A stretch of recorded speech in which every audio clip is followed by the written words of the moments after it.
আমরা যদি এই উম্মতের বর্তমান প্রেক্ষাপট নিয়ে কথা বলতে চাই, তাহলে প্রথমে আমাদেরকে এটা বোঝা উচিত যে এই উম্মতের প্রায় 1450 বছরের লম্বা একটা ইতিহাস আছে। আমাদের জন্ম কালকে হয় নাই, 1450 বছর ধরে এই উম্মত আছে। 1450 বছরে আমরা উত্থান দেখেছি, পতনও দেখেছি।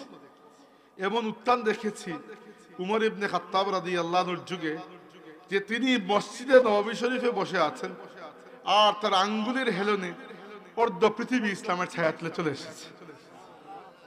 আর এমনও পতন দেখেছি, বিশেষ করে 1258 সালে যখন চেঙ্গিজ খানের নাতি হালাকু খান এবং তার মঙ্গল বাহিনী বাগদাদে হামলা করলো এবং কোটি খানিক মুসলমানকে হত্যা করলো, এবং আমাদের শেষ যে খলিফা ছিলেন তাকে যেভাবে নির্মমভাবে শহীদ করা হলো, দুনিয়াতেও বলেছে যে মুসলমানরা আর উঠে দাঁড়াতে পারবে না। আল্লাহ সেখান থেকে আমাদেরকে তুলে দাঁড় করিয়েছেন। এবং এই কথা একেবারে নিশ্চিতভাবে লিখে নিতে পারেন যে যতই উত্থান পতন আসুক, কিয়ামত পর্যন্ত এই উম্মত থাকবে দুনিয়াতে ইনশাআল্লাহ। কারণ কি? প্রথমে শুরু করি, আমাদের নবী সাল্লাল্লাহু আলাইহি ওয়াসাল্লাম একবার মদিনা শরীফের মসজিদে নববী থেকে একটু দূরে একটা মসজিদ আছে। মসজিদ বলতে এইগুলোতে মাঝে মধ্যে গিয়ে আল্লাহর নবী নামাজ পড়তেন, এমন নয় যে রোজ নামাজ হইতো, মাঝে মধ্যে নামাজ পড়তেন গিয়ে। নাম হচ্ছে মসজিদুল ইজাবাহ। ওইখানে গেলেন এবং অনেক লম্বা সময় আল্লাহর কাছে দোয়া করলেন। বের হওয়ার পরে সাহাবীরা জিজ্ঞেস করেন, ইয়া রাসূলুল্লাহ, আল্লাহর কাছে এত লম্বা সময় কি চেয়েছেন আপনি? রাসূল সাল্লাল্লাহু আলাইহি ওয়াসাল্লাম বললেন যে আমি আল্লাহর কাছে 3টা দোয়া করেছি। আল্লাহ রাব্বুল আলামিন আমার 2টা দোয়া রেখেছেন, একটা দোয়া আল্লাহ ফিরিয়ে দিয়েছেন। আমাদের নবী সাল্লাল্লাহু আলাইহি ওয়াসাল্লামের জীবনে কখনো আমি দেখি নাই যে আল্লাহর কোনো দোয়া ফিরিয়ে দিয়েছেন। এই একটা দোয়াই আল্লাহ ফিরিয়ে দিয়েছেন। প্রথমে আমি দোয়া করেছি আল্লাহর কাছে, আল্লাহ কোন মহামারী এবং কুদরতি গজব দিয়ে তুমি যেন কখনো আমার উম্মতকে ধ্বংস না করো। আল্লাহ সেটা কবুল করে নিয়েছেন। অতএব যত বড় মহামারী আসুক, করোনা আসুক, এই পুরো উম্মত একসাথে ধ্বংস হবে না। যত বিজলি পড়ুক আসমান থেকে, আর ভূমিকম্প হোক, আর যত আগ্নেয়গিরির বিস্ফোরণ হোক, আর যত বন্যা হোক, আর যাই হোক না কেন, ওই নূহ আলাইহিস ইসলামের উম্মতকে যেভাবে আল্লাহ ধ্বংস করেছিলেন, নবী হুদ আলাইহিস ইসলামের উম্মতকে যেভাবে ধ্বংস করেছিলেন, নবী সালেহ আলাইহিস ইসলামের উম্মতকে যেভাবে ধ্বংস করেছিলেন, নবী লূত আলাইহিস ইসলামের উম্মতকে যেভাবে ধ্বংস করেছিলেন, এই উম্মতকে আল্লাহ এভাবে ধ্বংস করবেন না। 2 নম্বর, আল্লাহ নবী চেয়েছেন, আল্লাহ আমার উম্মতকে বাইরের কোন শত্রু যেন বিনাশ করতে না পারে। আল্লাহ সেটা কবুল করে নিয়েছেন। অতএব দুনিয়ার ইসলাম বিদ্বেষী যত শত্রু আছে, এরা ইসলামের উপর যত আঘাত করতে চায়, মুসলমানদের উপর যত আঘাত করতে চায়, করতে পারে। এই উম্মতের এক অংশ আদংশ আক্রান্ত হবে, কিন্তু এই পুরো উম্মতকে নিশ্চিহ্ন করার ক্ষমতা কারো নাই। আমাদের নবী দোয়া করে এই দরজা বন্ধ করে দিয়ে গেছেন। 3 নম্বর দোয়া করেছেন, আল্লাহ আমার উম্মতের মধ্যে যেন নিজেদের মধ্যে দোলাদলি কুন্দল মারামারি না হয়। আল্লাহ এটা কবুল করেন না, ফিরিয়ে দিয়েছে। কি জন্য? একটা পরীক্ষা তো থাকবে। সবে যদি দুনিয়াতে থাকতে পেয়ে যাও, তাহলে জান্নাতে কি পাবে, তাই না? তাহলে আল্লাহ এই একটা পরীক্ষা দিয়েছেন, আর আমরা সবাই এই পরীক্ষায় মাশাআল্লাহ ফেল করছি, তাই না? আমরা এই পরীক্ষায় ডাহা ফেল মারছি, কারণ এই উম্মতের মধ্যে টুকরা টুকরা ভাগ ভাগ। এবার আসুন বর্তমান পরিস্থিতির আগে উম্মতের অতীত নিয়ে একটু কথা বলি। মনে রাখবেন একটা কথা, আমরা দুনিয়াতে একমাত্র মুসলিম উম্মত নয়। এখন দুনিয়াতে আমরাই একমাত্র মুসলিম উম্মত, কিন্তু আগে আরো মুসলিম উম্মত দুনিয়াতে ছিল। বিশেষ করে উম্মত যদি কাউকে বলা যায়, 2-3 জন মানুষের তার উম্মত হয় না। যদি ইতিহাসের মধ্যে দেখা যায় যে কোন কোন নবী বড় উম্মত পেয়েছেন, মাত্র 2 জন নবী যারা বড় উম্মত পেয়েছেন। একজন নবী মুসা আলাইহিস সালাম, যার উম্মত ছিল বনি ইসরাইল। আরেকজন আমার আপনার নবী, আখিরি নবী, সাইয়্যিদুল মুরসালিন, ইমামুল আম্বিয়া, জনাবে মুহাম্মদুর রাসূলুল্লাহ সাল্লাল্লাহু আলাইহি ওয়াসাল্লাম, যার উম্মত হচ্ছে আমরা। বাকি কোন নবী বড় উম্মত পান নাই। রাসূলুল্লাহ সাল্লাল্লাহু আলাইহি ওয়াসাল্লাম মেরাজে গিয়েছেন। মেরাজে এক এক এক করে 7 নম্বর আসমানে যাওয়ার পরে ফেরেশতা জিবরাইল আলাইহিস সালামের মাধ্যমে আল্লাহ রাব্বুল আলামিন তার নবীকে তার কুদরতের কিছু নিশান দেখিয়েছেন, নিদর্শন। এর মধ্যে একটা হচ্ছে বিভিন্ন নবীর উম্মতকে আল্লাহ পাক দেখিয়েছেন। রাসূলুল্লাহ সাল্লাল্লাহু আলাইহি ওয়াসাল্লাম বলেছেন যে জিবরাইল আমাকে বলেন, ইয়া রাসূলুল্লাহ, এই দেখুন তিনজন মানুষ এক নবীর উম্মত, মাত্র তিনজন। কোন নবীর উম্মত মাত্র দুইজন, কোন নবীর উম্মত মাত্র একজন। এমন কত নবী যাদের কোনো উম্মত নেই, একটা মানুষ নবীর উপর ঈমান আনে নাই। এরপরে ফেরেশতা জিবরাইল একটা উম্মতকে দেখালেন, বিশাল এক পাশ, পুরো একটা সাইড কভার করে আছে। আল্লাহ রাসূল সাল্লাল্লাহু আলাইহি ওয়াসাল্লাম বললেন, আমার খুব মনের মধ্যে খায়েশ হলো, মনে হয় এরা আমার উম্মত। জিজ্ঞেস করলাম, জিবরাইল এরা কি আমার উম্মত? জিবরাইল বলল, ইয়া রাসূলুল্লাহ, এরা আপনার উম্মত নয়, এরা বনি ইসরাইল মুসা আলাইহিস সালামের উম্মত। তখন রাসূলুল্লাহ সাল্লাল্লাহু আলাইহি ওয়াসাল্লাম বললেন যে জিবরাইল, তাহলে আমার উম্মত কোন জায়গা? জিবরাইল বলল, ইয়া রাসূলুল্লাহ, আপনার উম্মত আরো বহুত বড়, আপনি ওই দিকে তাকান। আল্লাহ নবী আরেক দিকে তাকালেন, দেখলেন একেবারে দিগন্ত বিস্তৃত একটা উম্মত, উম্মতে মুহাম্মাদি।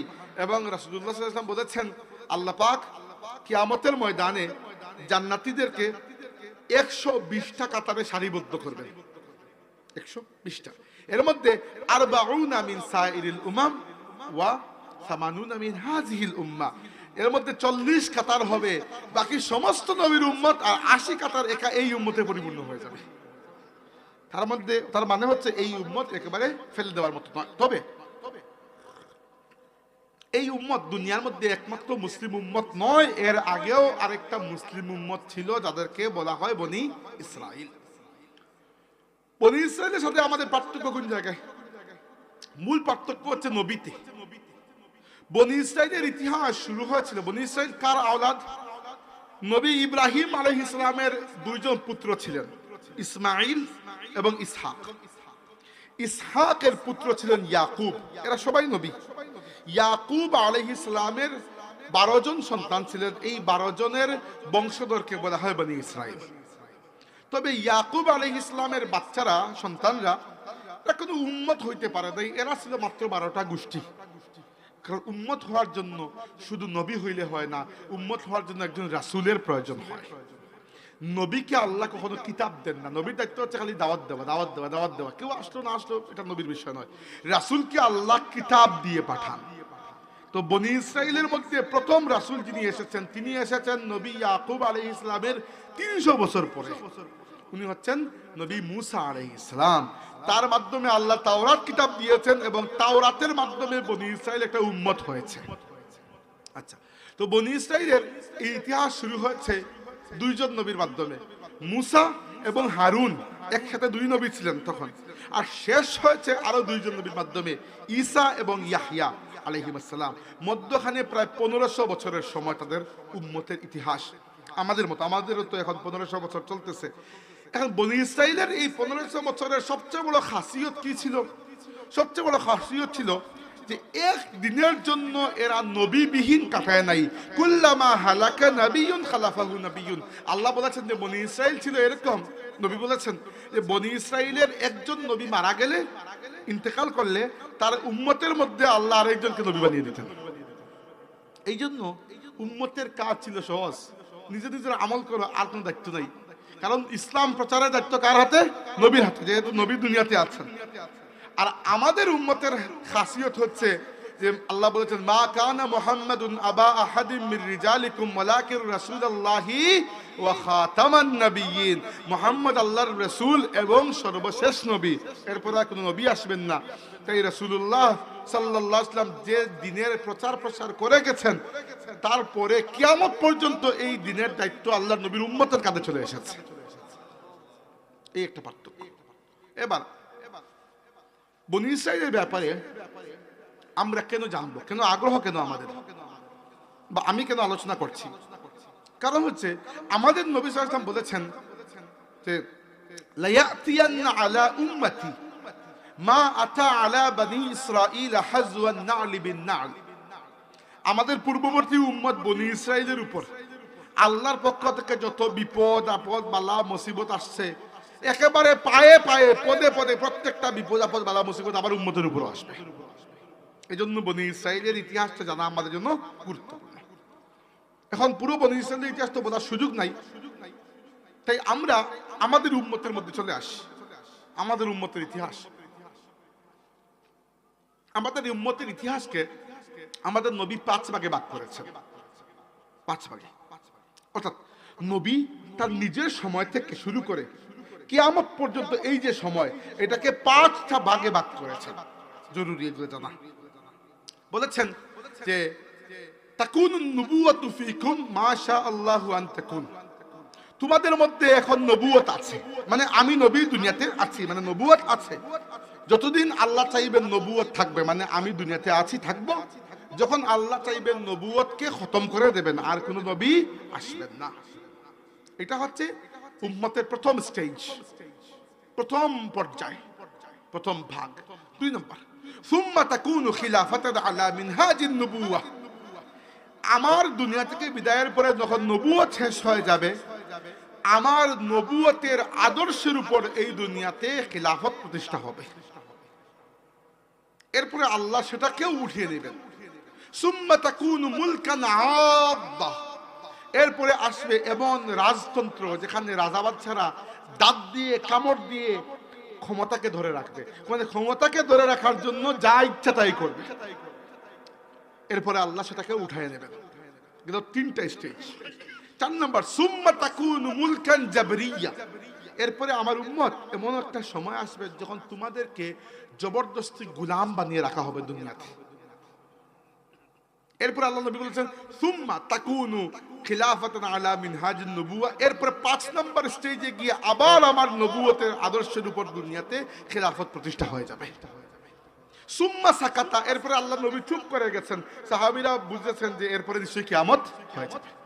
এখন এই 5টা যুগ কোনটা না বুঝলে বর্তমান প্রেক্ষাপটে, এই যে আমাকে সাবজেক্ট দিয়ে দিয়েছেন বর্তমান প্রেক্ষাপট, এটা বুঝবেন না যে বর্তমানে কোন প্রেক্ষাপটে আমরা আছি। প্রেক্ষাপট মানে কি? প্রেক্ষাপট মানে হচ্ছে আপনার আগে পিছিয়ে কি করতেছে, এটাই হচ্ছে প্রেক্ষাপট।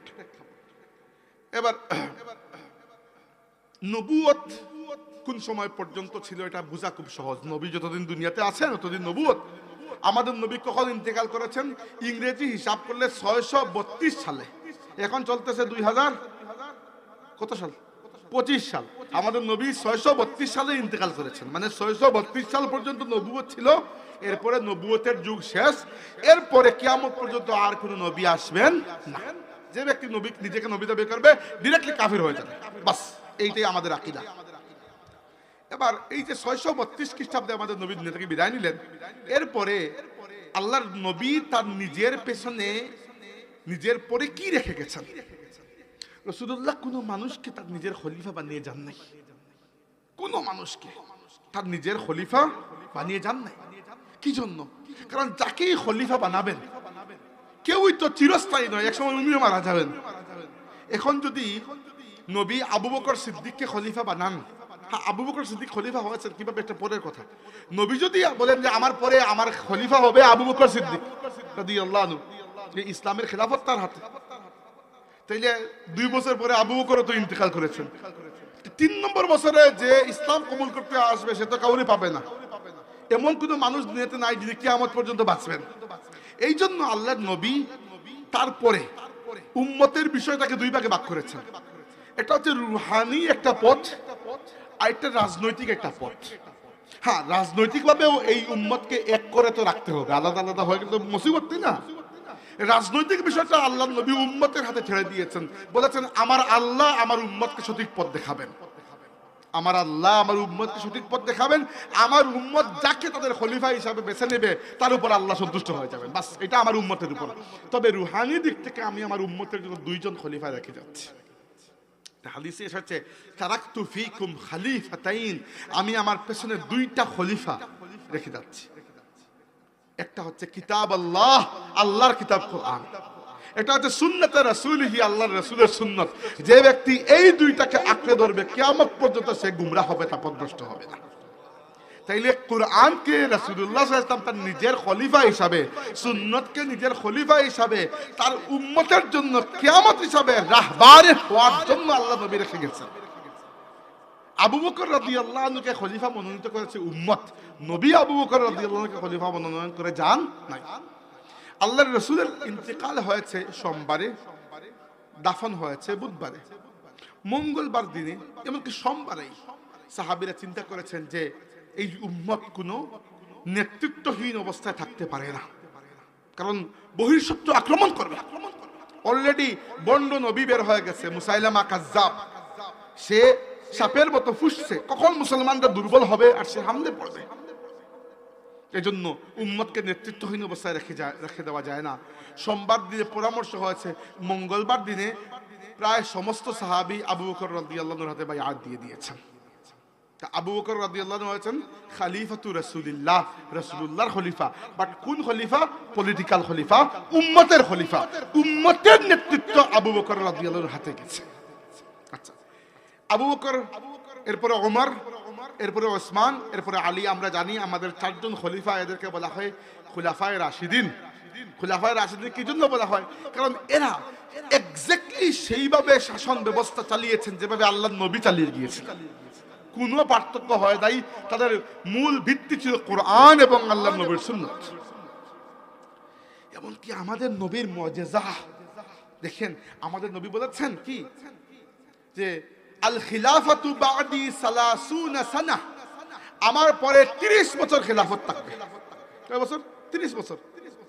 হিসাব করে দেখেন, আবু বকর রাদিয়াল্লাহু আনহু খলিফা ছিলেন 2.5 বছর, ওমর রাদিয়াল্লাহু আনহু 10.5 বছর, উসমান রাদিয়াল্লাহু আনহু খলিফা ছিলেন 12 বছর, আলী রাদিয়াল্লাহু আনহু প্রায় 4.5 বছর। আল্লাহর রাসূল দুনিয়া থেকে বিদায় নিয়েছেন রবিউল আউয়াল মাসে 11 হিজরিতে, আর আলী রাদিয়াল্লাহু আনহু ইন্তেকাল করেছেন, শহীদ হয়েছেন 40 হিজরির রমজান মাসে। তো দেখা যায় 30 বছর পূর্ণ হয় না, 29.5 বছর হয়। এই জন্য উলামায়ে কেরাম বলেছেন যে আলী রাদিয়াল্লাহু আনহু শহীদ হওয়ার পরে আল্লাহর রাসূলের নাতি হাসান রাদিয়াল্লাহু আনহুর হাতে মানুষ বাইআত দিয়েছিল। 6 মাস তিনি খলিফা ছিলেন, এরপরে রাজতন্ত্র শুরু হয়েছে। তাই হাসান রাদিয়াল্লাহু আনহু 6 মাসকে যদি আপনি অন্তর্ভুক্ত করেন, এক্স্যাক্টলি আল্লাহর নবী যেরকম বলেছিলেন যে আমার পরে 30 বছর দুনিয়াতে খিলাফত থাকবে। খিলাফত মানে রাজনীতি, অর্থনীতি, সমাজ ব্যবস্থা, পরিবার, সভ্যতা, সংস্কৃতি, শিক্ষা, বিচার, আচার সব কিছু চলবে আমার আদর্শের অনুযায়ী। এরকম চলেছিল 30 বছর। এই 30 বছরের খেলাফতের মধ্যে আবু বকর, ওমর, ওসমান, আলী 4 জন তো আছেন, সাথে আল্লাহর নবীর নাতি হাসান রাদিয়াল্লাহু আনহু 6 মাসের জন্য তিনি খলিফা হয়েছিলেন। এই 5 জন মিলিয়ে এক্স্যাক্টলি আল্লাহর নবীর কথা অনুযায়ী 30 বছর পরিপূর্ণ হয়ে যায়। চলে গেল উম্মতের 2 নম্বর স্টেজ। আসেন 3 নম্বর। 3 নম্বর কি? আল্লাহ রাসূল বলেছেন মুলকান আব্বা, এমন মুলুকিয়ত, এমন রাজনীতি, রাজতন্ত্র যেখানে রাজা বাদশাহ কাফির নয়, মুসলমান হবে, কিন্তু আবু বকর উমরের মতো হবে না। ভালো হবে, খারাপও হবে, আসল উদ্দেশ্য থাকবে ক্ষমতা। মানে ক্ষমতায় যাওয়ার জন্য যারে যা ইচ্ছা করতে পারবে। আল্লাহর রাসূলের এই 33 বছর তিনি বলেছেন আমাদের খুলাফায়ে রাশিদিনের 30 বছরের যুগ। এইটা শেষ হওয়ার পরে ইসলামের প্রথম বাদশা হলেন মুআবিয়া রাদিয়াল্লাহু আনহু। তিনিও আল্লাহর নবীর সাহাবী, তিনি তো ভালো চালিয়েছেন। তারপরেই চলে আসলো তার কুপুত্র ইয়াজিদ। ইয়াজিদ কিন্তু কাফির ছিল না, ছিল মুসলমান। কিন্তু তার হাতে কি হয়েছে? সে আল্লাহর রাসূলের প্রায় পুরো পরিবারকে, আল্লাহর নবীর পরিবারের 19 জন সদস্যকে কারবালায় এরা জবাই করে হত্যা করেছে। মানে বুঝতে পেরেছেন আল্লাহর নবী কি জন্য বলেছেন যে এরা দাঁত দিয়ে কামড় দিয়ে খাবে, এরা কাফির হবে না, মুসলমান হবে, কিন্তু এরা আবু বকর সিদ্দিকের মতো ইমানদার হবে না। এদের কাছে ক্ষমতা আসলে মূল কাহিনী, মূল জিনিস। হ্যাঁ, ক্ষমতায় যদি যায় এরপরে হয়তো আপনার উপর দয়া করবে, কিন্তু ক্ষমতায় তাকে চ্যালেঞ্জ করলে সে ছাড়বে না। তাই দেখেন এই রাজতন্ত্রের মধ্যে উমর ইবনে আব্দুল আজিজ রাহমাতুল্লাহি আলাইহির মতো নেককার পরহেজগার মানুষও আছেন, আর ইয়াজিদের মতো কুলাঙ্গারও আছে। মানে ভালো খারাপ সব মিলিয়ে। তো এইরকম রাজতন্ত্র চললো কত বছর, লম্বা সময় চলছে। সবচেয়ে লম্বা এটাই চলছে। প্রথমে মুআবিয়া রাদিয়াল্লাহু আনহু, এরপরে ইয়াজিদ, এরকম যাইতে যাইতে এদের বংশের হাতে ক্ষমতা থাকলো 89 বছর। আচ্ছা, এদের সাথে আপনি বলবেন যে এদের সাথে আবু বকর উমরের এই খেলাফতের পার্থক্য কি? পার্থক্য হচ্ছে আবু বকর, ওমর, ওসমান, আলী এদের যে খেলাফত ছিল, এখানে বাপের পরে ছেলে খলিফা হইতো না, বরং যার যোগ্যতা ছিল তাকে মুসলমানরা নির্ধারণ করতেন। আর এখন নিয়ম হয়ে গেল বাপের পরে ছেলে, ছেলের পরে নাতি, সে যদি যোগ্য হয় তবুও, অযোগ্য হয় তবুও, বলদ হলে তবুও। এই জন্য মুআবিয়া রাদিয়াল্লাহু আনহু যোগ্য ছিলেন, কিন্তু ইয়াজিদ যোগ্য ছিল না, তবুও বসে গেছে, কারণ বাপের বুলা হিসাবে বসছে, যোগ্যতায় বসে না। বুঝতে পেরেছেন বিষয়টা? আচ্ছা, মানে খেলাফতের সুন্নতটা ভেঙে দেওয়া হলো। খেলাফতের সুন্নত ছিল যোগ্য মানুষের হাতে যোগ্য পদ যাবে, আল্লাহর নির্দেশ। আল্লাহ বলেছেন যে ইন্নাল্লাহা ইয়া'মুরুকুম আন তুআদ্দুল আমানাতি ইলা আহলিহা, আল্লাহ তোমাদেরকে নির্দেশ দিচ্ছেন যে দায়িত্ব অথবা আমানত তার যোগ্য মানুষের হাতে ফিরিয়ে দাও। কিন্তু রাজতন্ত্রে এটি মানা হয় না, রাজার পরে ছেলে আসে। তো এভাবে চললো উমাইয়া বংশের হাতে ইসলামের শাসন ব্যবস্থা 89 বছর। এরপরে এদেরকে মেরে পিটে লাশ করে আরেকটা বংশ আসলো ক্ষমতায়, এদের নাম হলো আব্বাসী বংশ। আল্লাহ নবীর চাচা আব্বাস রাদিয়াল্লাহু আনহুর বংশের মানুষেরা। কিন্তু এরাও যে খুব ভালো ছিল এরকম না, ভালো ছিল, খারাপ ছিল, জালিম ছিল, নেককার ছিল, সব মিলাইয়া এরা চললো কত বছর পর্যন্ত? এরা চললো আরো প্রায় 450 বছর। এদের ক্ষমতা হয়ে গেল 1258 সাল। 1258 সাল আল্লাহ নবী ইন্তেকাল করেছেন হিসাব মিলান 632 সালে, আর আমি বলতেছি 1258 পর্যন্ত। এর মধ্যে কয়টা যুগ গেছে? আল্লাহর নবীর যুগ গেছে, খেলাফতে রাশিদার যুগ গেছে, আর ওই যে দাঁত দিয়ে কামড়ে ধরা এই যে রাজতন্ত্র, এটা চলতেছে। কিন্তু এইটা যে চলতেছে, রাজা বাদশা যারা আসতেছে সব আরব জাতির অন্তর্ভুক্ত। এক সময় আরবরা এই যোগ্যতাই হারিয়ে ফেললো যে উম্মতকে নেতৃত্ব দিতে পারে। তারা কি করলো? আবু বকর উমর করেছেন দরবেশের জিন্দেগি যাপন, আর তৎকালীন রাজা বাদশারা মহল, নারী, এগুলা। এখন আল্লাহর একটা আইন আছে যে কাফির যদি বদকারি করে করুক, আল্লাহ এটা ধরেন না, কারণ কাফিরের জন্য দুনিয়াই তো জান্নাত, কিন্তু মুমিনের জন্য কি দুনিয়া জান্নাত? কাফিরের জন্য আল্লাহর আইন আলাদা, মুমিনের জন্য। কাফির তো বলেই নাই সে আল্লাহকে বিশ্বাস করে, তুমি তো বলছো মিয়া। তাহলে তোমাকে একটা নিয়ম মানতে হবে। তোমার নিয়ম কি? তোমার নিয়ম হচ্ছে আল্লাহ বলেছেন ওয়া ইন তাতাওয়াল্লাউ ইস্তাবদিল কওমান গায়রাকুম, তোমরা যদি হে মুসলমানরা আমার দ্বীন ইসলামকে পিঠ দেখাও, আমি আল্লাহ তোমাদেরকে সরিয়ে দেব, অন্য জাতিকে তোমাদের জায়গায় নিয়ে আসবো। আমি আল্লাহর জন্য এটা মোটেও কঠিন কিছু না। যখন আল্লাহ রাব্বুল আলামিন ভেবেছেন বা আল্লাহর কাছে মনে হয়েছে যে আরবরা আর এই উম্মতের নেতৃত্ব দেওয়ার যোগ্য নয়, আল্লাহ আরবদেরকে সরিয়ে দিয়েছেন, এমন বেইজ্জত করে সরিয়েছেন। এমন একটা জাতি উঠে এসেছে যে জাতির নামটা কেউ জানতো না, মঙ্গল জাতি। চেঙ্গিজ খানের নাম শুনেছেন?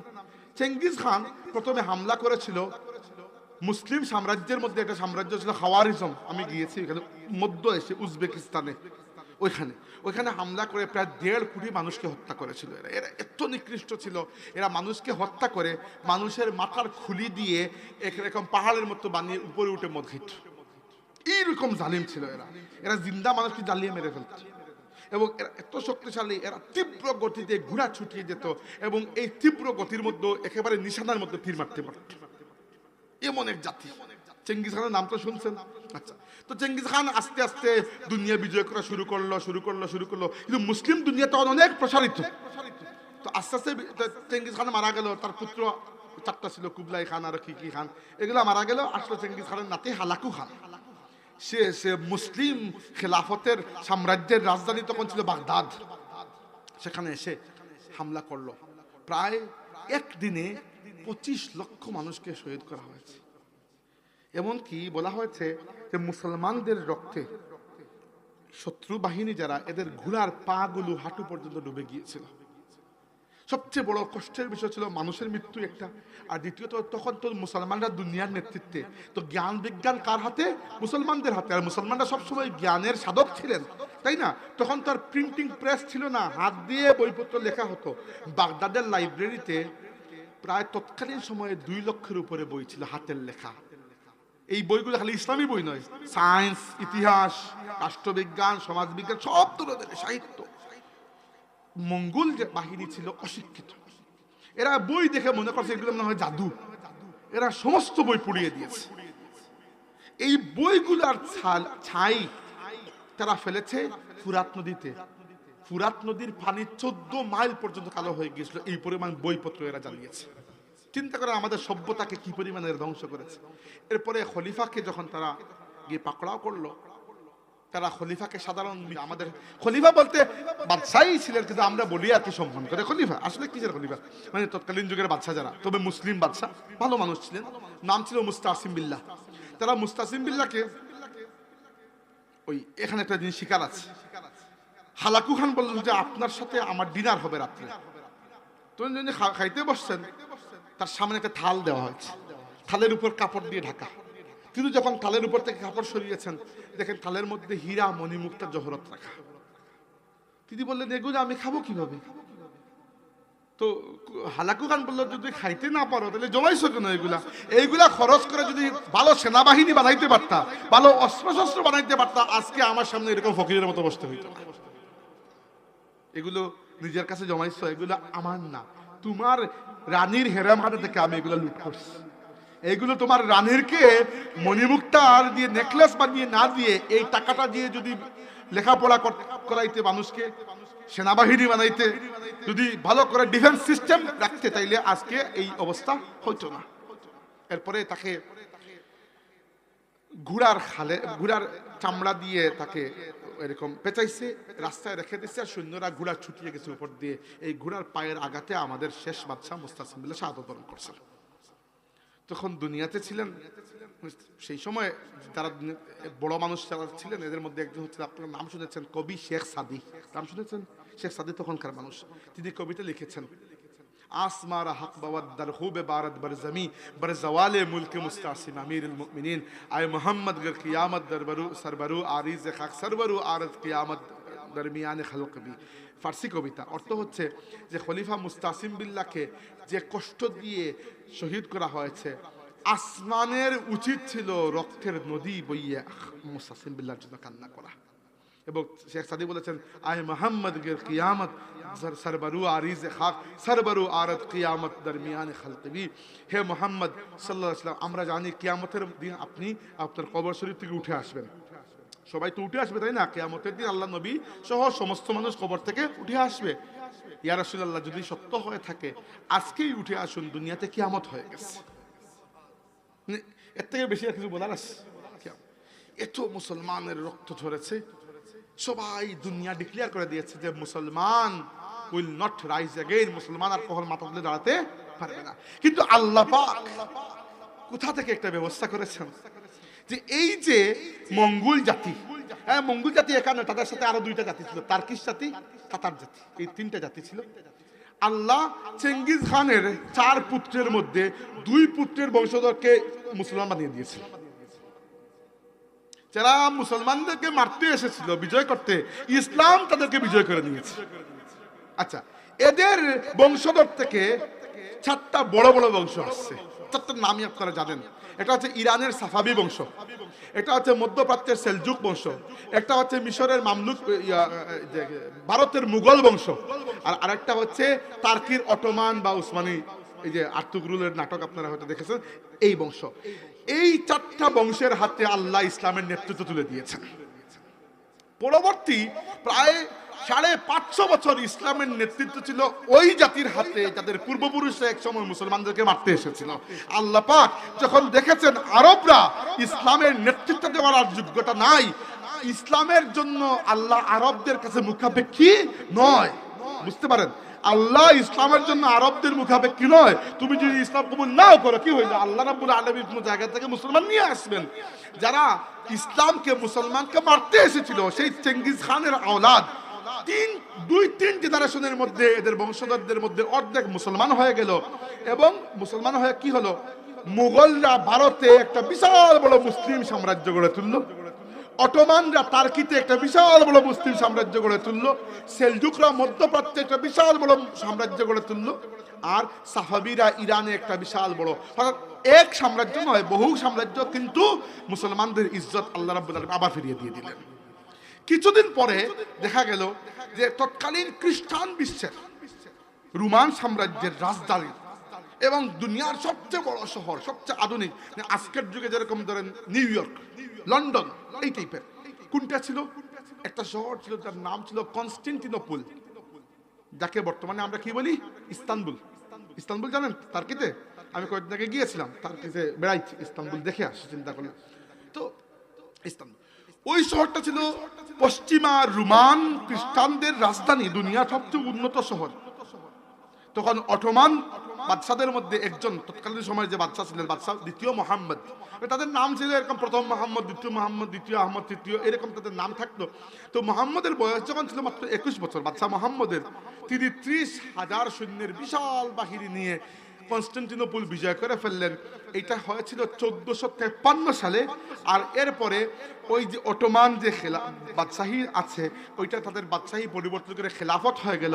আবু বকর থেকে রাদিয়াল্লাহু আনহু যে খেলাফত চলে আসছে, মধ্যখানে ভঙ্গ হয়েছিল, আল্লাহ রাব্বুল আলামিন অটোমানদের মাধ্যমে আবার মুসলমানদের হাতে খেলাফত ফিরিয়ে দিয়ে দিলেন। এরা ইসলামের নেতৃত্ব দিল কতক্ষণ পর্যন্ত?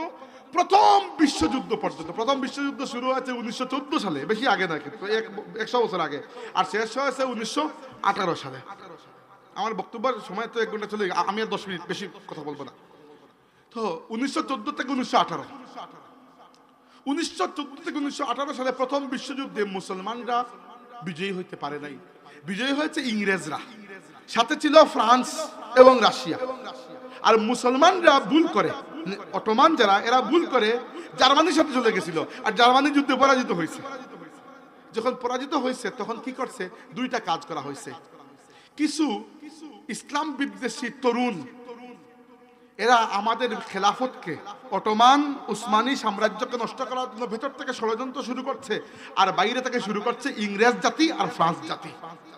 এই দুইয়ের ষড়যন্ত্রে 1922 থেকে 1924 সালের মধ্যে আমাদের পুরো খেলাফত ব্যবস্থা সমূলে ধ্বংস হয়ে গেছে, এবং পুরো মুসলিম বিশ্ব ইউরোপিয়ানদের কলোনি হয়ে গেছে। এইটাকে আল্লাহ নবী কি বলেছেন? এবার আসুন 4 নম্বর যুগে আল্লাহ নবী কি বলেছেন? 3 নম্বর যুগ হবে এমন রাজতন্ত্র যেটা দাঁত দিয়ে কেটে খাবে, আর 4 নম্বর যুগ হবে যখন আমার উম্মতকে গুলামিতে রূপান্তর করা হবে, জবরদস্তি আমার উম্মতের উপর গুলামি। সারা মুসলিম বিশ্ব, একটা দেশ বাকি ছিল না, কোনটা ইংরেজদের কলোনি, ইংরেজদের সাম্রাজ্য, কোনটা ফ্রান্সের, কোনটা ইতালির, কোনটা জার্মানির, কোনটা স্পেনের, কোনটা পর্তুগালের। সারা মুসলিম বিশ্বকে পশ্চিমারা দখল করে নিয়েছিল। আমাদের ভারতীয় উপমহাদেশে কয় বছর ছিল ইংরেজরা? 200 বছর। 1757 এসেছে, 1947 তারা গেছে, 200 বছর। এরকম মিশরে কোন জায়গায় ইংরেজ, কোন জায়গায় ফ্রান্স, কোন জায়গায় রাশিয়া। এবং আল্লাহ নবীও এটারও সংবাদ আমাদেরকে দিয়ে গেছেন, ভবিষ্যৎবাণী করে গেছেন। যেভাবে ভবিষ্যৎবাণী করেছেন যে আমার উম্মতের মধ্যে খেলাফত থাকবে 30 বছর, এইখানেও বলেছেন ইউশিকু আন তাদা আলাইকুমুল উমামু কামা তাদা আল আকালাতু ইলা কাসাতিহা। হে আমার উম্মত, একটা দিন আসবে দুনিয়ার অন্যান্য সব জাতি একসাথে মিলিত হয়ে তোমাদেরকে খাওয়ার জন্য ঝাঁপিয়ে পড়বে। যেভাবে টেবিলের মধ্যে খাবার সাজিয়ে মেহমানকে বলা হয় যে আপনি খাবারের উপর আপনি খাবার খান, এভাবে সবাই তোমাদেরকে খাবার প্লেটে নিয়ে একে অন্যের মধ্যে বন্টন করবে। আল্লাহর রসুলের কথা কতটুকু সত্য প্রমাণিত হয়েছিল 1922 থেকে নিয়ে 1924, এই যে সময়টা, বেশি আগে না, মাত্র 100 বছর আগের ঘটনা। মুসলিম বিশ্বের ম্যাপ এরকম হাতে নিয়ে ইংরেজরা বলেছে আমরা এটুকু নিব, ফ্রান্স বলছে আমরা এটুকু, স্পেন বলছে আমরা এটুকু। আমাদের মুসলিম একটা রাষ্ট্র স্বাধীন থাকে না, সবগুলো ইউরোপিয়ানরা দখল করে নিয়েছে। এটা চলছে কোন জায়গায় 150, কোন জায়গায় 200 বছর। এরপরে আল্লাহ রাব্বুল আলামিন আমাদেরকে মুক্তি দিয়েছেন। 1950-এর দশক বা ওই টাইমে এসে একে একে মুসলিম বিশ্ব সবগুলা রাষ্ট্র স্বাধীন হয়ে গেছে, আলহামদুলিল্লাহ। কিন্তু একটা সমস্যা হয়েছে। কি সমস্যা? এটা বলে শেষ করব। আল্লাহর নবী আমাদেরকে রেখে গিয়েছিলেন একটা উম্মত হিসাবে, এবং উম্মত কতটুকু বড় কথা। আল্লাহর রাসূল বলেছেন আমার উম্মত হচ্ছে একটা দেহের মতো, এই দেহের একটা অঙ্গে ব্যথা লাগলে, আঘাত লাগলে বাকি সর্ব অঙ্গে ব্যথা অনুভূত হয়। আর ইংরেজরা, ফ্রান্সরা, ইউরোপিয়ানরা যখন আমাদের উপর থেকে কলোনি সরিয়ে নিয়েছে, একেবারে সরে যায় নাই, একটা দাগ রেখে গেছে। এই দাগটা কি? তারা আমাদেরকে উম্মত হিসাবে থাকতে দেয় নাই, ভেঙ্গে চুরে ছোট ছোট ছোট ছোট বিভিন্ন মুসলিম রাষ্ট্র বানিয়ে দিয়ে গেছে। আপনি মনে করছেন এটা অনেক ভালো? এইটার মাধ্যমে কি হয়েছে? মুসলমানদের ঐক্য সম্পূর্ণ কিয়ামত পর্যন্ত জন্য নষ্ট হয়ে গেছে। এর ফলাফল কি? এর ফলাফল আসলে বর্তমান প্রেক্ষাপট যেটা বলতেছেন, এর ফলাফল হচ্ছে গত 2 বছরে ফিলিস্তিনের মুসলমানদের উপর ইসরায়েল কর্তৃক যে বর্বর অত্যাচার নির্যাতন হয়েছে, আপনারা তো জানেন, পত্রিকায় দেখেছেন, মোবাইলে দেখেছেন, প্রায় 70,000-এর উপরে নিরপরাধ মুসলমান 2 বছরে এই ইহুদিরা, ছোট্ট একটা রাষ্ট্র ইসরায়েল, যে রাষ্ট্রের নাগরিকের সংখ্যা 1.5 কোটি মাত্র, আর পৃথিবীতে মুসলমানের সংখ্যা 190 কোটি। 190 কোটি মুসলমান মিলে 1.5 কোটি ইহুদির হাত থেকে নিজের মানুষ, নিজের ভাইদেরকে বাঁচাইতে পারেন নাই। প্রায় 20,000-এর মতো শিশু শহীদ হয়েছে গাজায়। এটা কি জন্য হয়েছে জানেন? কারণ সবাই মনে করছে এটা তো আমার সমস্যা না, ফিলিস্তিনের সমস্যা। বুঝতে পারছেন? যখন ইসরায়েল কাতারের উপর হামলা করছিল, সৌদি আরব মনে করছে এটা আমার সমস্যা না, কাতারের সমস্যা। যখন সৌদিতে হামলা করবে তখন কাতারও বলবে এটা আমার সমস্যা না, সৌদির সমস্যা। বুঝতে পারছেন? আল্লাহর নবী উম্মত বানিয়েছেন আর আমরা যে টুকরা টুকরা হয়েছি, এর ফলাফল কেউ কারো সমস্যাকে নিজের সমস্যা মনে করছে না। করত তখন যদি মনে করতো এ উম্মত, এ যে নবীর কালিমা পড়েছে, আমিও সেই নবীর কালিমা পড়েছি, অতএব আমাদের মধ্যে একটা ভ্রাতৃত্বের বন্ধন আছে। ওই যে দেখেন না, ওই যে মানুষের মাঝে মধ্যে আল্লাহ মাফ করে টাইফয়েড হয়। টাইফয়েড একটা বড় অসুস্থতা রোগ। টাইফয়েড যখন কমে যায়, টাইফয়েড যাওয়ার সময় কোনো একটা আলামত কিন্তু রেখে যায়। আপনারা জানেন কিনা জানেন না, তাদের তার আলামত রেখে যায়। তো ইংরেজরা বা ফ্রান্সরা বা ইউরোপিয়ানরা ছিল টাইফয়েডের মতো, এরা চলে গেছে কিন্তু একটা আলামত রেখে গেছে। আলামত কি? ওই যে নিজেদের মধ্যে দ্বন্দ্ব। বাংলাদেশ পাকিস্তানের সাথে মার, পাকিস্তান আফগানিস্তানের সাথে কয়দিন ধরে পাকিস্তান আর আফগানিস্তানের মার চলতেছে। খামোখা মার কে লাগাই দিছে ইন্ডিয়া, এর কাফির মাইল লাগাই দিছে, আর আমরা মুসলমানরা নাচতেছি মাশাআল্লাহ। এই হচ্ছে আমাদের বর্তমান প্রেক্ষাপট। যদি জানতে চান, এই প্রেক্ষাপট থেকে আমরা বাংলাদেশও মুক্ত নই। এই প্রেক্ষাপট, হ্যাঁ বাংলাদেশ এত শক্তিশালী নয় যে দুনিয়া বাংলাদেশকে এত কদরের নজরে দেখে না, কিন্তু শক্তিশালী মুসলিম রাষ্ট্র 5টা রাষ্ট্র এক হইলে, সৌদি আরব, মিশর, টার্কি, ইরান, পাকিস্তান, মালয়েশিয়া, এই 6টা রাষ্ট্র এক হইলে ইসরায়েলকে পরদিন খুঁজে পাওয়া যাবে না। কিন্তু এক হয় না কেন? ওই যে টাইফয়েডের এটা আসর রয়ে গেছে। এই টাইফয়েড কোনটা? আল্লাহ নবী বলেছেন যে মুলকান জাবরিয়ান, আমার উম্মতের উপর জবরদস্তি গুলামি চাপিয়ে দেওয়া হবে। গুলামির ডাক তো এত সহজে যায় না, গুলামি উপর থেকে সরছে, মাথার মগজের মধ্যে তো গুলামি রয়ে গেছে। এখনো আমরা ইংরেজদেরকে অনুসরণ করি, ফ্রান্সকে অনুসরণ করি, আমেরিকাকে অনুসরণ করি। অথচ আপনি খুঁজে দেখেন, গত পরশুদিন শুনলাম যে আরব বিশ্ব থেকে ইউরোপে মহিলাদের সাথে দুর্ব্যবহার, রেপ অনেক বেশি পরিমাণে হয়। আরবে রেপ কি জন্য কম হয়? একটাই কারণ, নিশ্চয়ই এখানে এমন পুরুষ আছে যারা আল্লাহকে ভয় পায়। মানে আর তো কোনো কারণ নেই। আইন কানুন তো ইউরোপেও তো আছে, তবুও নারীর উপর সহিংসতা হয়। আরবে কম হয় কি জন্য? আরবে খালি সৌদি আরব নয়, বাকি আরব দেশগুলোতে কেন? কারণ নিশ্চয়ই এখানে মুসলমানরা আল্লাহকে ভয় পায়। আমরা যে নারীকে ইজ্জত করি, শুধু যে আইনের ভয়ে তাই করি তাই নয়, কিন্তু মূলত আল্লাহর ভয়ে করি, তাই না? আমরা যে ভালো হয়ে চলি, আমরা যে কেউ না দেখলেও রোজা রাখি, আমরা যে কেউ না দেখলেও নামাজটা পড়ে ফেলি, এটা তো শুধু আল্লাহর ভয়, অন্য কিছু তো না। অন্য কোনো আপনি কিভাবে জানলেন না যে আমি ফজরের নামাজ পড়ি? না তো পড়তে পারি। যদি পড়ে থাকি তাহলে তো একমাত্র আল্লাহর ভয়, আপনার তো ভয় তো পড়ি নাই। এটাই ছিল মুসলমানদের মূল শক্তি, রুহানিয়ত। কিন্তু দুনিয়া আমাদেরকে জিসমানিয়ত শিখিয়েছে, দুনিয়া আমাদেরকে বস্তুবাদী বানিয়েছে। এবং এটা কি সমাধান? একটা কথা বলে শেষ করবো, 1 ঘন্টা হয়ে গেছে, আমি অক্লান্ত। আমার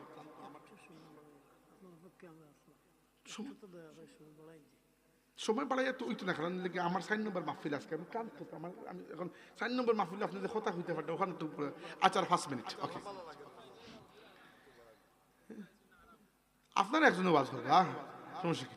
এলাকার মানুষ যদি ওয়াজ না শিখবেন তাহলে কেমন হইব? আচ্ছা, যদি বলছিলাম যে এখন বর্তমান প্রেক্ষাপটের দিকে বলছিলাম যে এই যে ফিলিস্তিন, শুধু ফিলিস্তিন না, ফিলিস্তিন আমার কাছে সবচেয়ে বড় ইস্যু। কারণ আমার জীবনে কখনো মনে হয় না যে আমার মনটা পুড়িয়ে গেছে, জ্বলে গেছে। এবার ফিলিস্তিনি বাচ্চাদের কান্না দেখে আমার মনে হয়েছে যে দুনিয়াতে আর নীতি নৈতিকতা বলে কিছু নাই। আমি যদি হাঁটার পথে কাউরে থাপ্পড় দিয়ে মেরেও ফেলি, আমার মধ্যে কষ্ট লাগবে না, কারণ আমার মনে হয় দুনিয়া থেকে নীতি উঠে গেছে। মনে হয় যে আমি একজন নীতিবান কেন থাকবো, এত কষ্টটা আমার মনে হয়েছে। সবচেয়ে বেশি কষ্ট হয়েছে এজন্য যে আমার নিজের চোখে দেখা যে আরব রাষ্ট্রগুলো, তাদের যে পরিমাণ সহায় সম্পত্তি, টাকা পয়সা, তারা যদি একবার শুধুমাত্র তেলটা বন্ধ করে, পুরো পশ্চিমা বিশ্ব নয় পুরো বিশ্ব থেমে যায়। এরকম হয়েছে 1973 সালে। তৎকালীন সৌদির বাদশাহ ছিলেন বাদশাহ ফয়সল, নাম শুনেছেন হয়তো, অনেক ভালো একজন মানুষ ছিলেন। আজকের এই সান্ডাইটার মতো নয়, ভালো ভালো মানুষ ছিলেন। আজকে তো আল্লাহ একটাকে বসাইছেন, আল্লাহ একবার। আচ্ছা, তো তৎকালীন বাদশাহ ফয়সল কি করেছেন 1973 সালে, মনে হয় ফেব্রুয়ারি মাসে নাকি সেপ্টেম্বর মাসে, তিনি বলেছেন যে এই ইহুদি ইসরায়েলকে যারা সাহায্য করবে এদের কাছে আমরা তেল বিক্রি করব না। আরবে মানে আরব বিশ্বের তেল সমৃদ্ধ দেশ হচ্ছে 6টা: সৌদি আরব, কাতার, কুয়েত, আরব আমিরাত, বাহরাইন আর ওমান। তারা বলছে আমরা এই 6টা রাষ্ট্র ইসরায়েলকে যারা সাহায্য করবে এদের সাথে তেল বিক্রি করবো। আপনি কি জানেন যে রাতে এই ঘোষণা হয়েছে, পরের দিন সকালে তেলের দাম 300% বেড়ে গেছে। মানে আসর আছে কিনা, আমেরিকায় বিভিন্ন তেলের পাম্প বন্ধ, ক্লোজ, তেল নাই, সৌদি তেল বন্ধ করে দিয়েছে। সাথে সাথে আমেরিকার ইসরায়েলের আব্বাকে আমেরিকা হাত জোর করে মাফ চেয়ে এই তেলের উপর থেকে বয়কট সরাইছে এবং ফয়সলের আপন ভাতিজাকে দিয়ে ফয়সলকে শহীদ করাইছে। ফয়সলের আপন ভাতিজাকে আমেরিকা টাকা দিছে এবং সে ফয়সলের সামনে দাঁড়িয়ে এই মাথার এখানে গুলি মেরে তাকে হত্যা করে ফেলছে। আপনি সাহস করে উঠে দাঁড়াবেন, আপনাকে হত্যা করা হবে। বাংলাদেশে উসমান হাদিকে কি জন্য হত্যা করা হলো? এই মানুষটা ইনসাফের কথা বলেছে এই জন্যই তো, তাই না? তো সাহস করে যেখানে উঠে দাঁড়াবেন সেখানে আপনার প্রাণের দুশ্মন বের হয়ে যাবে। এই হচ্ছে আমাদের বর্তমান প্রেক্ষাপট, মুসলিম উম্মার অবস্থা, ইত্যাদি ইত্যাদি। এখন এর থেকে উত্তরণের উপায় কি? আসলে এর থেকে উত্তরণের কোনো এরকম ট্যাবলেট আমার কাছে নাই যেটা খাওয়াইয়া দিলে আমার ঠিক হয়ে যাবে। আল্লাহ নবী সাল্লাল্লাহু আলাইহি ওয়াসাল্লামের কথা থেকে বোঝা যায় যে ইমাম মাহদী আলাইহিস সালাম দুনিয়াতে আসার আগ পর্যন্ত এই ঝামেলা চলতেই থাকবে। জাস্ট আমাদের জন্য উচিত হচ্ছে আমরা ঝামেলা যতটা কমিয়ে রাখতে পারি। এখন আসলে আমাদের বাংলাদেশে আমরা একটা মুসলিম দেশ এবং দুনিয়ার মধ্যে মুসলিম রাষ্ট্রগুলোর মধ্যে ইন্দোনেশিয়ার পরে সবচেয়ে বেশি মুসলিম নাগরিক বাংলাদেশে বসবাস করে। দেশ ছোট, আমাদের কিন্তু জনগণ তো মাশাআল্লাহ প্রায় 20 কোটি, এর মধ্যে 90% মানুষ মুসলমান, মানে প্রায় 18 কোটি মুসলমান বাংলাদেশেই বসবাস করেন, আলহামদুলিল্লাহ। কিন্তু সমস্যা হচ্ছে যে এই মুসলমান যাদেরকে নিয়ে কাজী নজরুল ইসলাম বড় সুন্দর কথা বলেছেন। কাজী নজরুল ইসলামের একটা কবিতা আছে, আপনারা পড়েছেন কিনা জানি না, খালেদ পড়েছেন কবিতাটা? না পড়লে পড়ে দেখবেন, ইন্টারনেটে খুঁজলে খালেদ কবিতা পাবেন। ওখানে তিনি বলেছেন যে মুসলমানদের কথা বলেছেন বাহিরের দিকে যত মরিয়াছি ভেতরের দিকে তত, গুনতিতে মোরা বাড়িয়ে চলেছি গরু ছাগলের মতো। মানে কাজী নজরুল বলছেন যে আমাদের বাইরের দিকের শক্তিও দুর্বল হয়ে গেছে আর ভেতরের রুহানিয়তটাও দুর্বল হয়ে গেছে, খালি সংখ্যায় আমরা গরু ছাগলের মতো বাড়ছি, মাশাআল্লাহ। এরপরে নজরুল বলেছেন যে খালেদ এই পশুদের চামড়া দিয়ে কি তবে তোমার পায়ের দুশ্মন মারা দুটো পয়জারও হবে? খালেদ, যে জুতা পরে তুমি কাফিরদের বিরুদ্ধে যুদ্ধ করেছো, আমাদের সবার চামড়া দিয়েও তোমার এই এক জুতার সমান পরিমাণ মূল্য হবে না। কি জন্য বলেছেন? এবং নজরুল একটা কথা বলেছেন খালেদ সবার অধম মুরা হিন্দুস্তানি, হিন্দু না মুরা মুসলিম তাহা নিজেরাই নাহি জানে।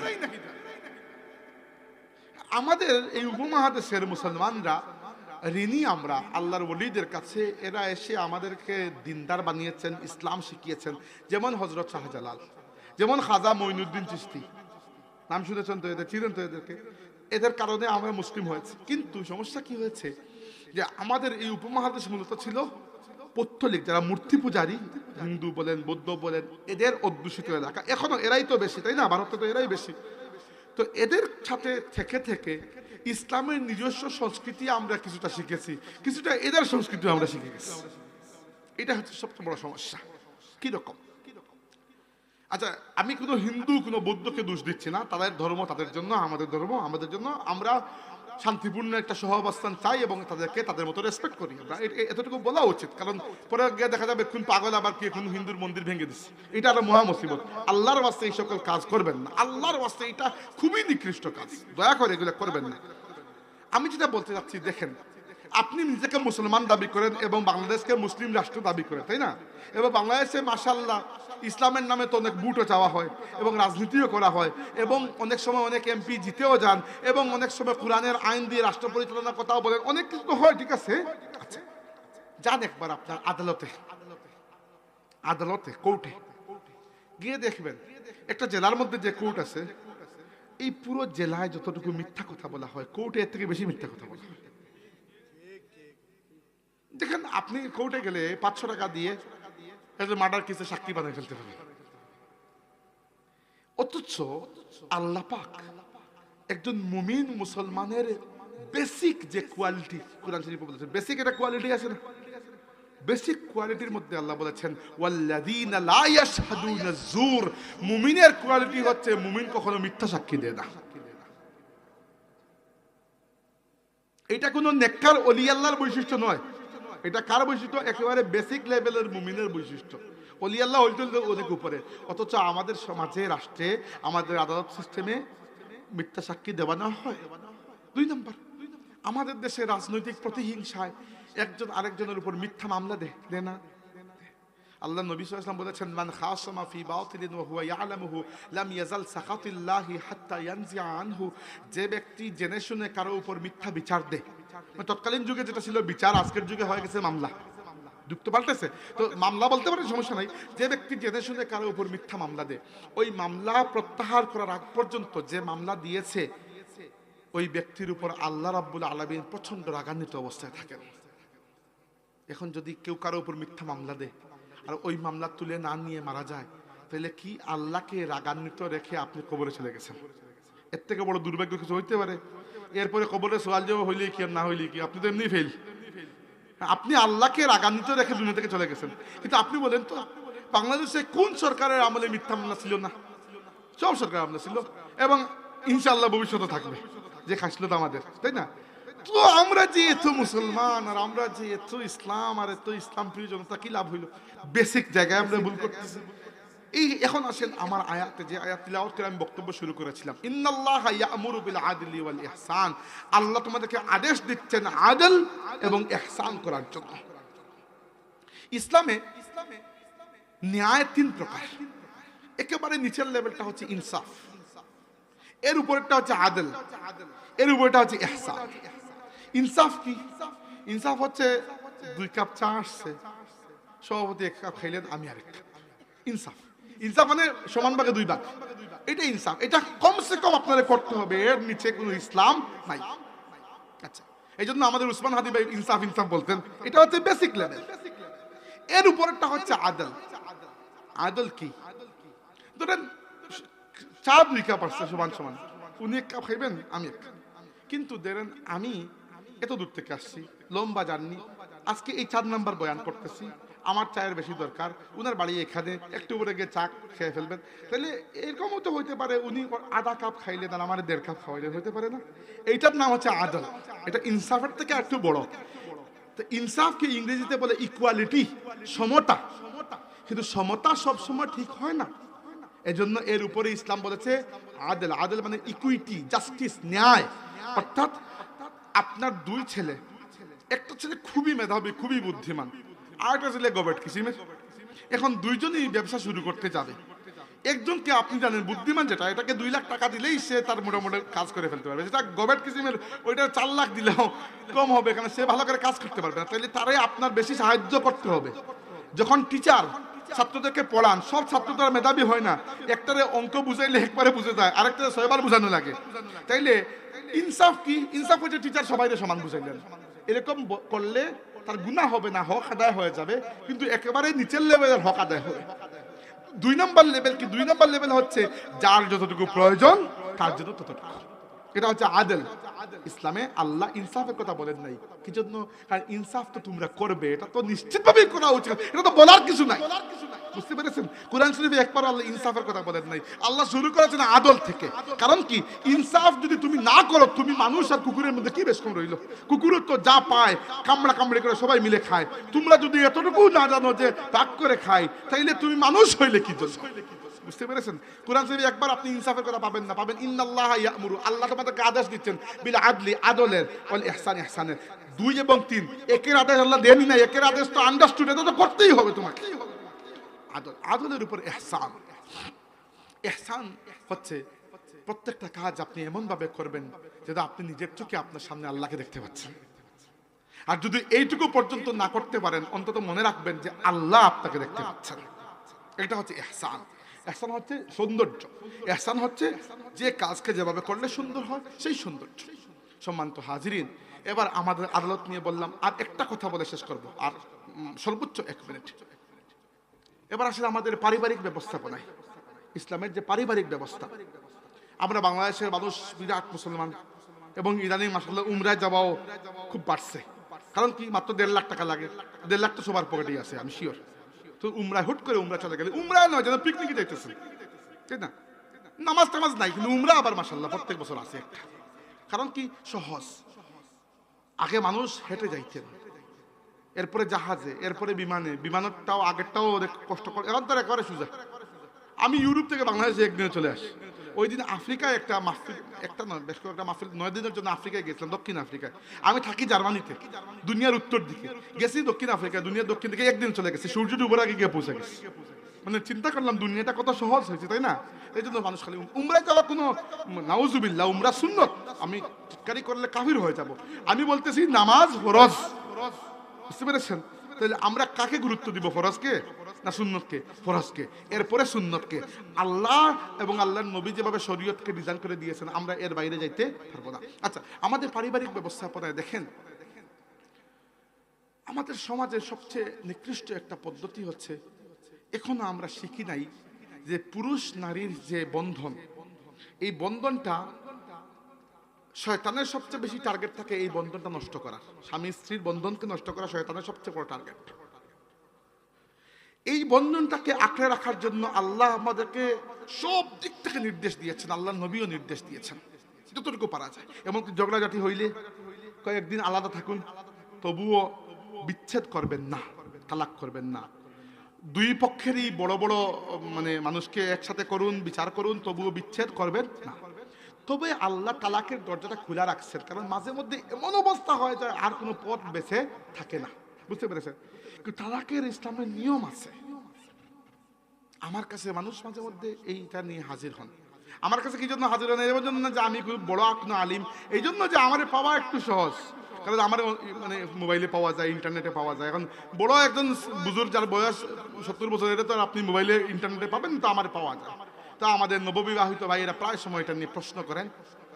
আমার এক বন্ধু, হয়তো নিজের কথাই বলতেছেন বন্ধুর উপর দোষ দিয়া, কিন্তু আমি এগুলো জিজ্ঞেস করি না, আমার বন্ধু হইলে কি আর আপনি হইলে কি। আমার এক বন্ধু তার বউকে নাউজুবিল্লাহ 3 তালাক বলে দিছেন। কি করবো? আমি বললাম কি করবেন, বিয়ে শেষ হয়ে গেছে, আর কিছু করার নেই। তো ওই সময় আবার নতুন যুক্তি যে রাগ করে তালাক দিচ্ছেন। কিন্তু আমি একদিন জিজ্ঞেস করলাম, ভাই খুশি হয় কেউ তালাক দেয়? খুশি হয় কেউ তালাক দেয়? ইসলামে, হুজুরকে নিয়ে আসুন, বসেন। হুজুর আমি হুদাই সময় নষ্ট করতেছি আপনার অপেক্ষায়। ইসলামে বিবাহ বিচ্ছেদটা আল্লাহ এজন্য রেখেছেন যে মাঝে মধ্যে জেনুইনলি এটার দরকার পড়ে যায়, কিন্তু এর একটা নিয়ম আছে। আমি এখন নিয়ম, এইসব নিয়ম শেখার দরকার নেই। আমি আপনাকে ভাই হিসাবে, বিশেষ করে যুবকদেরকে এটা অনুরোধ করছি, এই তালাক নামক শব্দগুলা মুখে আনাই বাদ দিয়ে দেন। এই শব্দটা যখন বলে দেবেন, এটা আপনি ভেবে চিনতে বলুন আর ফাজলামো করে বলুন, এটা হয়ে যাবে। হাদিসে এসেছে যে 3টা বিষয় এমন আছে যেগুলা ফাজলামো করে বললেও লেগে যায়। আপনি আপনার বউয়ের সাথে ঝগড়া করে সারাদিন করে আমার কি, কিন্তু এই শব্দ ব্যবহার করবেন না। আর কথায় কথায় 3 তালাক আর এই সকল নাউজুবিল্লাহ জালিক, এটা আল্লাহর কাছে অপছন্দনীয়। আর পরে আমাদের কাছে আসবেন না, হে হে হে তালাক হয়ে গেছে, কি করবো, কিছু করার নেই, বাস খালাস। তো এইটা একটা অন্যায় মহিলাদের উপর আমাদের পুরুষরা করে। তো এটা কি কোনো মুসলমানের খাসলত হতে পারে যে আপনি আপনার স্ত্রীকে 24টা ঘন্টা এই ভয়ের উপর রেখেছেন যে ছেড়ে দেবো, ছেড়ে দেবো, ছেড়ে দেবো, চায়ে চিনকম হইলো ছেড়ে দেবো? কোনদিন যদি নিজে ছেড়ে যায় তখন বুঝতে পারবেন। তো আল্লাহর ওয়াস্তে আমাদের পরিবারগুলোকে যদি আমরা ইসলামের আলোয় না শেখাই, if there is no family there is no Islam. পরিবার নষ্ট মানে ইসলাম নষ্ট। বাচ্চারা ইসলাম শিখে কোন জায়গা থেকে? পরিবার থেকেই তো। এবং আধুনিক বিশ্ব ব্যবস্থা আমাদের পরিবারগুলোকে ধ্বংস করার জন্য উঠে পড়ে লেগেছে। এবং মনে করবেন না যে খালি ইন্ডিয়ান টেলিভিশনের সিরিয়াল আপনার পরিবার নষ্ট করতেছে, আপনিও নষ্ট করতেছেন। কিভাবে? আপনার পরিবারে আপনি আর আপনার স্ত্রী যদি নামাজ না পড়েন, তা আপনি কি মনে করেন আপনার ছেলে ইমাম আবু হানিফা হয়ে যাবে? খালি দোয়া করতেছেন আল্লাহ ইমাম বুখারী বানিয়ে দাও, কোত্থেকে ইমাম বুখারী হবে? কিছু হবে না, আন্দাজে সুরসে সোর হবে, কারণ আপনি নিজে নামাজ পড়েন না। আপনি আর আপনার স্ত্রী বাচ্চার সামনে সারাদিন একে অন্যের সাথে গালাগালি করেন, ঝগড়াঝাটি করেন, এই বাচ্চার মন মানসিকতা কি হবে আমাকে চিন্তা করে বলুন। এই বাচ্চা তো বড় হয়ে ডাকাতে হবেই। তো আল্লাহর ওয়াস্তে আমাদের পরিবারের মধ্যে ইনসাফের দরকার আছে কিনা? ইন্নাল্লাহা ইয়া'মুরু বিল আদলি ওয়াল ইহসান। আল্লাহ তো ইনসাফের কথা বলেনই নাই, ইনসাফ তো খুবই বেসিক লেভেলের। আল্লাহ আদল এবং ইহসানের কথা বলেছেন। আমাদের আদালত সিস্টেমকে ঠিক করতে হবে, আমাদের পরিবার ব্যবস্থাকে ঠিক করতে হবে। এইগুলো ঠিক না করে খালি ইসলামের জন্য স্লোগান দেওয়া, স্লোগানে কোনো সমস্যার সমাধান হবে না। আল্লাহ পাক এই বুঝটা আমাদেরকে দান করুন। ওয়া আখিরু দাওয়ানা আলহামদুলিল্লাহি রাব্বিল আলামিন। হুজুর চলে এসেছেন, হুজুর বয়ান করে একেবারে মুনাজাত করে যাবেন। আল্লাহুম্মা আমিন। আলহামদুলিল্লাহি রাব্বিল আলামিন ওয়াসসালাতু ওয়াসসালামু আলা সাইয়্যিদিল মুরসালিন ওয়া আলা আলিহি ওয়া আসহাবিহি আজমাইন। আল্লাহ, আমরা এই মাহফিলটা তুমি কবুল আর মঞ্জুর করো মাবুদ। আল্লাহ তোমার কাছে ভিক্ষা চাই আর এই মানুষগুলো এত রাত ঠান্ডার মধ্যে এই জায়গাতে উপস্থিত, আল্লাহ এর উপস্থিতিটা তুমি কবুল আর মঞ্জুর করো। আল্লাহ এই মাহফিলটাকে তোমার কোনো বান্দার হাতকে খালি ফিরাইয়া দিও না। আল্লাহ আমরা যারা মা বাবা অসুস্থ, আল্লাহ তুমি শিফা দান করো মৌলা। যারা মা বাবা কবরবাসী হয়ে গেছেন, আজকের মাহফিলের সওয়াব নিয়ে তারা মা বাবার রুহের উপরে পৌঁছাইয়া দাও। রব্বে করিম তোমার কাছে ভিক্ষা চাই আর আমরা রে ফতে কাটে তুমি হেফাজতে রাখিও মৌলা। জিন্নাত আর ইনসানের তামাম ক্ষতি থেকে আমরা রে বাঁচাইয়া রাখিও। ও সাল্লাল্লাহু আলা নবিয়িনা মুহাম্মদ। আল্লাহ বহুত মানুষের দান খয়রাত করছেন, এরা দান খয়রাত কবুল আর মঞ্জুর করো। ও সাল্লাল্লাহু আলা নবিয়িনা মুহাম্মদ ওয়া আলা আলিহি ওয়া সাহবিহি আজমাইন। আমিন। আসসালামু আলাইকুম।